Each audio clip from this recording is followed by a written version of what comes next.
Beliau telah dibuktikan bahawa seorang tokoh Islam yang berpengetahuan luas. Pengetahuan dan kemahiran beliau bukan sahaja meliputi bidang syariah, matematik dan astronomi, tetapi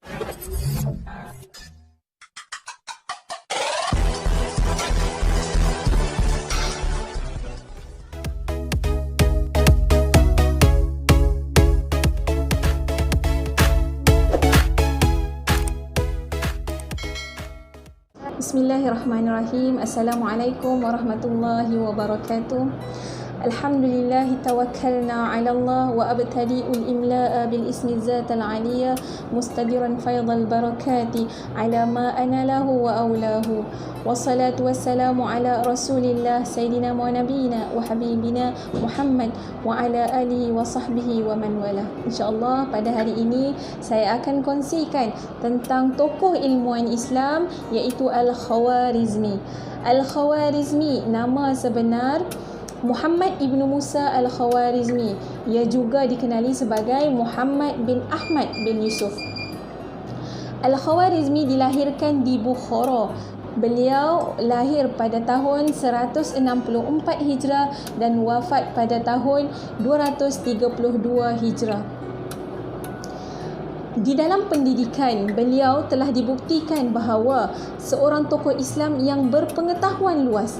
Pengetahuan dan kemahiran beliau bukan sahaja meliputi bidang syariah, matematik dan astronomi, tetapi beliau juga sangat pakar di dalam bidang falsafah, logistik, aritmetik, geometri, muzik, kejuruteraan, sejarah Islam dan kimia. Al-Khawarizmi merupakan seorang guru di Eropah. Beliau telah mencipta pemakaian matematik kosin dan tan yang merupakan penyelidikan di dalam trigonometri dan astronomi. Dalam usia yang muda, beliau bekerja di bawah pemerintahan Khalifah Al-Ma'mun, iaitu bekerja di Baitul Al-Hikmah di Baghdad. Beliau merupakan orang yang sangat tekun belajar matematik dan astronomi. Al-Khawarizmi ini dipercayai untuk memimpin perpustakaan khalifah di istana. Beliau juga memperkenalkan angka-angka India dan cara-cara perhitungan India pada dunia Islam. Beliau juga merupakan seorang penulis ensiklopedia pelbagai disiplin. Al-Khawarizmi adalah seorang tokoh yang mula-mula memperkenalkan aljabar dan hisab.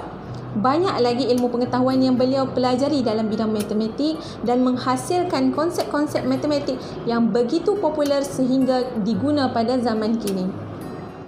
Sumbangan hasil karya beliau sendiri antaranya ialah yang pertama, Al-Jabar wal Muqabalah. Beliau telah mencipta pemakaian sin, cos, sin, tan dalam penyelidikan trigonometri dan astronomi. Yang kedua, Hisab Al-Jab Al-Muqabalah. Beliau telah mengajukan contoh-contoh persoalan matematik dan telah mengemukakan 800 buah soalan yang sebahagian daripadanya merupakan soalan yang dikemukakan oleh Neo Babylon dalam bentuk dugaan yang telah dibuktikan kebenaran oleh Khawarizmi. Yang ketiga, sistem nombor. Sistem nombor, beliau telah memperkenalkan konsep sifar 0, 1 sehingga 9. Dan ia sangat penting dalam sistem nombor pada zaman sekarang dan diguna pakai sehingga hari ini. Beberapa karya Al-Khawarizmi seperti mana yang telah kita ketahui, Al-Khawarizmi ini menghasilkan karya-karya agung dalam bidang matematik. Hasil karya tersebut terkenal pada zaman tamadun Islam dan dikenali di barat. Antara hasil karya yang telah beliau hasilkan ialah sistem nombor. Ia telah diterjemahkan di dalam bahasa Latin iaitu De Numero Indorum.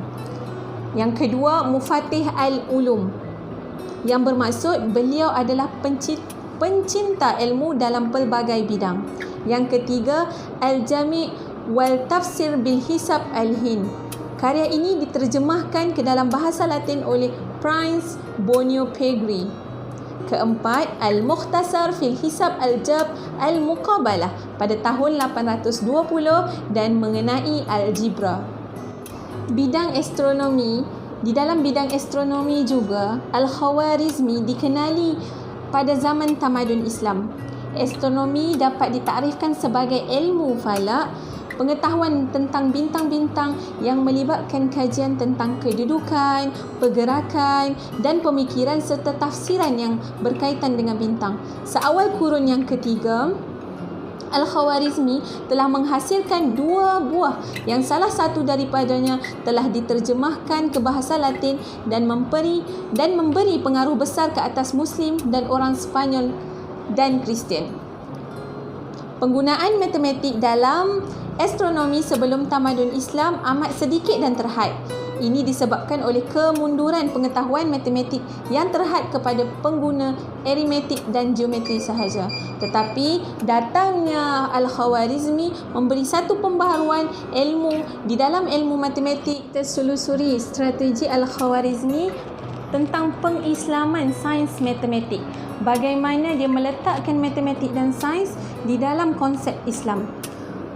Pengislaman sains matematik seharusnya berlandaskan dengan beberapa perkara seperti tauhid, syariah dan akhlak.